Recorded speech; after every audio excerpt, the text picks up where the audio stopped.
We got hope.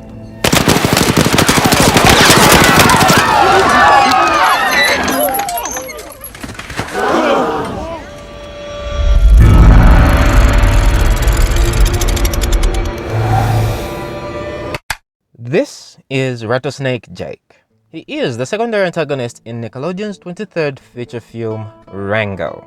As his name implies, he is a dangerous diamondback rattlesnake. And I'm going to tell you a story on how he was made from an idea all the way to a moving, terrifying character. My name is Caleb, and this is the Villain Forge. Before we begin, I want to let you know that I took a month-long break from YouTube, and today I'm back. And I'll continue posting Villain Forge episodes from now on until, I guess, December. And to all of you who are new to this channel, I want to let you know that I'm a self-taught artist, and what I do is I draw the character I'm talking about and see if I'm improving my sketching skills. If that's fine with you, then let's begin. Well, as we established, Rattlesnake Jake, also known as Jake Douglas, is a secondary antagonist in Rango, which was released in 2011. But the story, or rather say the origins of the film, was created in 2003 by three guys who were meeting at lunch drinking some glass of wine. And these three guys are Gore Verbinski, who was the director and producer, David Shannon, who was a co-producer and character designer, and John Cowles, who was the main producer. So, David Shannon and John Cowles pitched a western with creatures of the desert. Then Gore Verbinski wrote the story, wrote up a couple of pages of a great pretender who comes to town, was made a sheriff by the mayor, then starts asking too many questions. Then the mayor hired a gun who revealed that he's a fraud, left town, redeemed himself, returned to town, and became a legend. So all this was written in a 4-page outline. Gore Verbinski loved it so much that he wanted to direct it, but will do so after he returned from directing this one Pirates movie, which was known as Pirates of the Caribbean, which turned into 3 classic masterpieces. Now, after Verbinski's return, they pitched this story to John Logan, who they brought in as a writer. At first, he was hesitant, but after understanding the story, he was fully involved. And John Logan was the one who introduced water and made it the center of the film. We want Beans to be escalating the water story to suggest there's a crisis. But we can't have a crisis until the water doesn't come. Now, when it came to Rattlesnake Jake, he was written as an antagonist who helped or worked with the mayor, who was the main villain, eliminate individuals who opposed him or who had a vedanta with him. And he was also written as a bounty hunter who was manipulative, intimidating with high-level intelligence, and a gunslinger, just to mention a few. So the writers gave him a goal of disposing of Rango, which was quite straightforward. Now, when it came to character design, the groundwork was already been done by David Shannon. There is something I didn't mention. David Shannon is a sketch artist and sketched the first character designs during that lunch, which I mentioned earlier. It's like Gore Verbinski wrote the story, and then David Shannon sketched the characters for the stories, which was just some rough sketches at the time. However, the characters passed through different character design artists for them to be refined.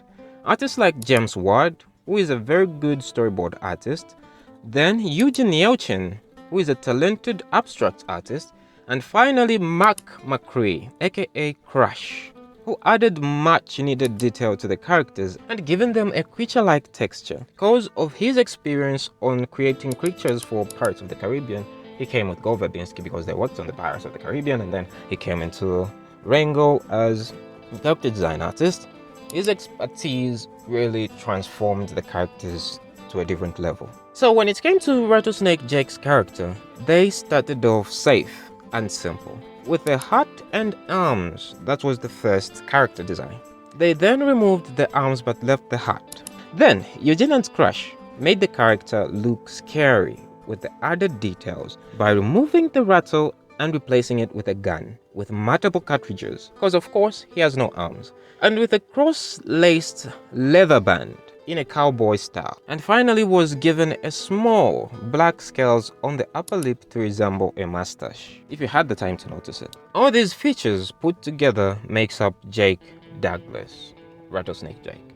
Now, when it came to giving Jake his voice, they looked no further and brought in a legend by the name of Bill Nighy, who is a British actor with several awards to his name. So, when he was given the role, he looked at the character and realized that it's Crash who designed it and felt the need to give it his all. And if you're going to be a snake, then if you're drawn by Crash, you're in good shape. And the way the director approached voice acting was to bring actors together. Unlike just having one or two voice actors with the director in the booth, they did this so that the conversation feel natural and leave room for improvisation. Brought me in now, we're gonna play this thing out to the end. So Bill brought his sinister voice with a tense cowboy tone to the set and made sure it fits the mystery of the character he's portraying. Bill's tone perfectly matched Jake's intimidating presence, which made every word he spoke resonate with power. Hello, brother. Thirsty? Now, when it came to storyboarding, they spent around 18 months creating storyboard sketches into reels and using temporal voices, then use it to judge and critique it before they finally commit to creating or making the animation.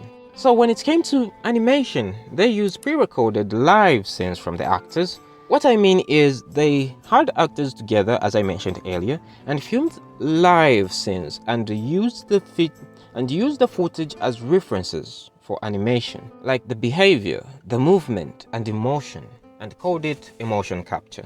And the main goal was to capture the emotion and put it into animation. So the animators used advanced CGI technologies and softwares to achieve a 3D animation and brought Jake to life, which was state-of-the-art technology during the time period, ensuring his every movement was fluid and realistic.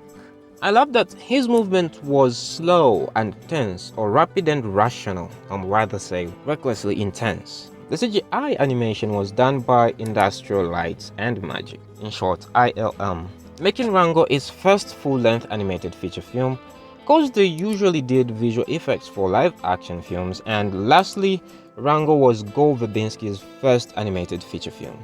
So, the way the director Mr. Verbinski positioned Jake was, in a way, of doing the mayor's dirty work, but not making him feel lesser than the mayor who was using him like a boss, but was like his friend. That's why the betrayal felt quite personal. And the director's vision was to have him feel like a mythical, terrifying creature, but without losing his Western gunslinger character, which stood out in every scene he was in. So Rattlesnake Jake's impact in the film and its viewers is undeniable. His presence elevated the film, providing a formidable antagonist that pushed the story to new heights. Fans continue to celebrate Jake, showcasing his legacy through art like what I'm doing right now, and memorabilia. Because Jake is more than just a villain. And I believe next time we'll talk about the mayor. For now, thank you for watching, and what do you think about the sketch?